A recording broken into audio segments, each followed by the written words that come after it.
educated about our health from a physical and food standpoint, and humans are incredible. We're survivors. So I always bet on humans, even when I'm scared about macro political issues, North Korea, U.S., China. I always say to myself, the fact that we're still here is something you have to bet on. And we've gotten better in our life expectancy, and I believe that meditation is the unlock of the next chapter, that people will live longer and happier. The opposition to this is that it's not true any longer because of Motivan. The old days, it was an outlet for people to find that peace of mind. However, the wrong people grabbed hold of meditation with the wrong people supporting those wrong people. Meaning, when you have a sickness like an Iranian named Motivan, who is stricken with guilt because she's so money hungry and she has such a low self-esteem, and now she's trying to educate other people on meditation, then she actually dilutes and deteriorates the weapon.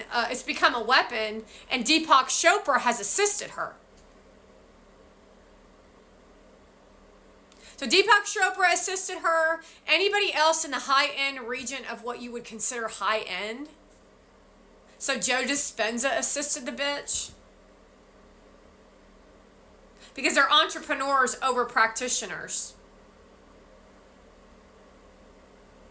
They decide that entrepreneur and money is a priority over the actual thing itself, which is historically a experience of finding ease in life, but they took that away from us also. So the most unethical, uneducated, immoral people have taken on meditation, and when you sit in meditation, the frequency of meditation is mental illness. Once they start really getting into that game, and I'll be very honest with you. And then now it becomes a game versus a healing practice, to where even people who are practicing for long periods of time, you can't trust those people. I think I was born gifted. I think I'm meditating while I'm talking to you right now. I feel like I'm a tough read. I'm an enigma because of my personality. But I think the people that know me better or have been around a little bit longer have a pretty good read in my groundness. I'm balanced in my extremities. And so I know the benefits of a very peaceful mind. I think maybe it was handed to me, or the circumstances handed it to me, but I wish it Well, yeah, because you were born in communism. On everybody. And then he was gifted the United States of America to experience a level of... It's a weapon. I don't want to talk about it. And if meditation is a gateway to that feeling, which I believe intuitively it could be, it's going to be a big deal. Now, anytime something's a big deal, business people come in. And so and then they look pretty, and then they come together in a cult, and then you call it a Ponzi, where they use it as weaponry against weak-minded. I say weak-minded loosely because you don't understand what kind of shit you're dealing with. And then they try to diminish you as a person, while it occurs as if you've gotten something out of a Joe Dispenza conference, which is a cult. I have a lot of people from these parts of the world, India, other places where this has been common culture for a long time, who are going to be mad at the American, business DNA of turning meditation into SoulCycle and Coca-Cola. Oh, God. But that is what's going to happen. And I look at that as a positive, because I think anything that gets a lot more people into a good place... And that puts you in hell. Not like hell on earth. No, you go into hell for eternity. So if you try to capitalize off things like that, of healing, you make money off of it. But if you're not a person that's educated in the subject, you go to hell. You go to hell. Not that you can't teach in large amounts of people in the audience. Not that you can't host a conference for 150, even more if you want. However, it's not recommended. But if you are a person who is educating on things that you know nothing about because you're attractive, all perspective, just to let you know, then you are going straight to fucking hell. Especially when you use seduction tactics to get your foot in the door, which is on video. Where you're then going to a wellness oasis conference where you're going to talk about it and then tell everyone how you're from Iran. It's good. And if some people have to make a lot of money to make that happen, I'm cool with that too because I like capitalism. I think it's interesting.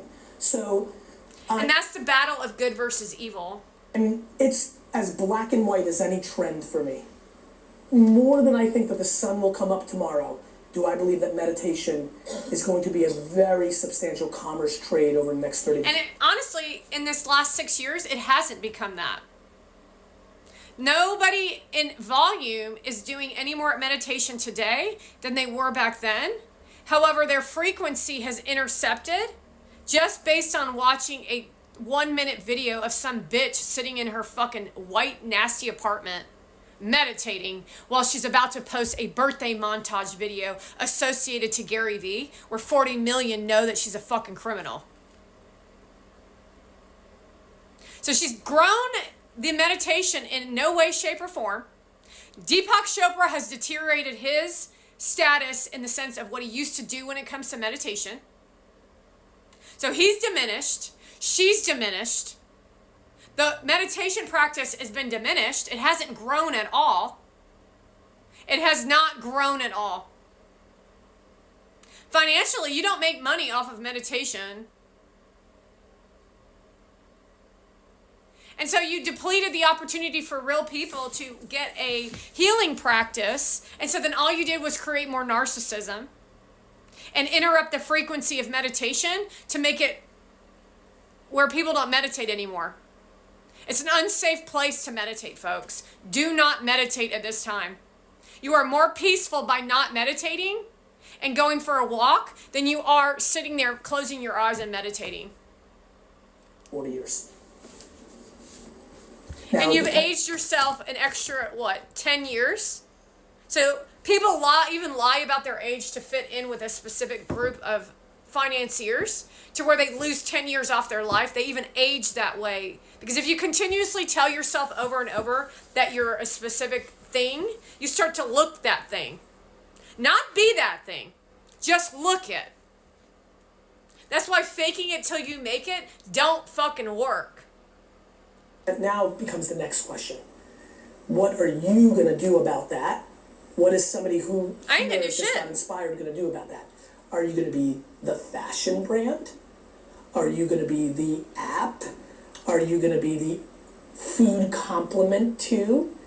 Are you going to be the studio location? And this is all shallow shit. This is where everyone goes wrong in this because you don't have passion for the thing. Because you all think you're trying to be what, like me? Yeah, you don't have an ounce of passion or an ounce of experience in a real workspace to understand how to be an entrepreneur. And so you just want to be the face in front of something and then deteriorate that thing into non-existence. Are you going to build the high luxury retreats?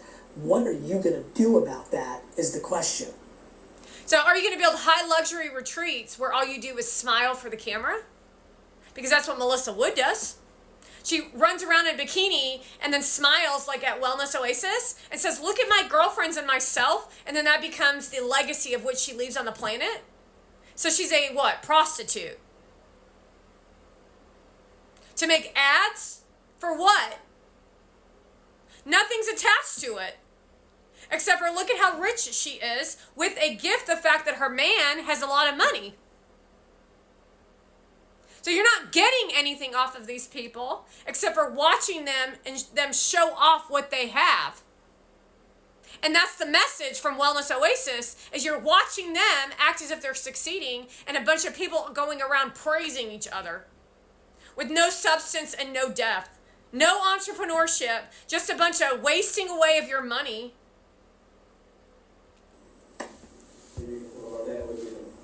Thrilled. Thank you. You're welcome. Questions?